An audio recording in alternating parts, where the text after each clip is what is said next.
Did you hear about skin flooding recently? How does that relate to skin barrier function? For healthy, beautiful skin, we must begin with understanding the skin barrier. 2022 had beauty insiders harping on the skin barrier, but what does a healthy skin barrier really look like? Let's start with what I'll consider a diseased skin barrier: red, flaky, tight, painful, and swollen skin.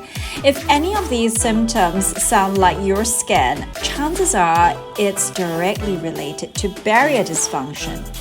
By 2023, TikTok came up with a new trend: skin flooding. Skin flooding precisely repairs the skin barrier. Before we get into the how-tos, it's important we understand the science behind the skin barrier first. Now, imagine the skin like a brick wall that serves to protect your skin from the external environment. It keeps out allergens like dust, pollutants, and bad germs. At the same time, it also adapts to the environment. Healthy skin adjusts to changes in temperature, humidity, and it is also adversely affected by disturbances in the microbiome. What you need to understand is that it is ultimately the balance in this ecological system that matters, and not precise values. This is why topical antibiotic treatments for various dermatological conditions have failed.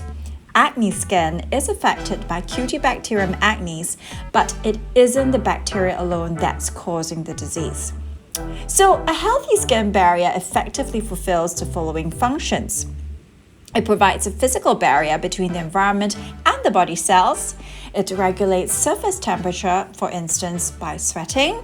It also helps to adjust moisture levels according to environmental humidity via a phenomenon known as transepidermal water loss. Finally, it also hosts a diverse flora of microorganisms, which we call the microbiome. When the skin barrier is defective, it can present in the following ways: broken skin, wounds, redness, flaking, stinging, sensitivity and pain, swelling, and skin thickening. What has been described as sensitive or reactive skin really is a failure of skin to regulate environmental changes. Hence, reacting to perceived triggers like a drop in humidity or temperatures. This could also apply to using certain skincare products, usually because of the concentration of cleansing agents and potentially irritating skincare actives. Laureth sulfates in cleansers damage the skin barrier with repeated usage, or in the case of already dry skin, it dries it out further, causing a flare-up of dermatitis. Dermatitis is synonymous with eczema and refers to a state of barrier dysregulation. An individual who presents with any of the above constellation of symptoms can be presumed to have a form of dermatitis. The precise subtypes, eczema, allergic, and irritant contact dermatitis, perioral dermatitis, etc., do take specialized knowledge in dermatology and clinical experience for correct diagnosis and is beyond the scope of this course. The science behind skin flooding is really treating barrier dysfunction. The integrity of the skin barrier depends mainly on how cohesive the top layer of skin cells are. Hear me out. The corneocytes, specifically, these are the little bricks that are linked or joined to one another via little bits of cement, also known as the brick wall model of the skin barrier. Well, these perform the critical role of preventing moisture loss to the environment.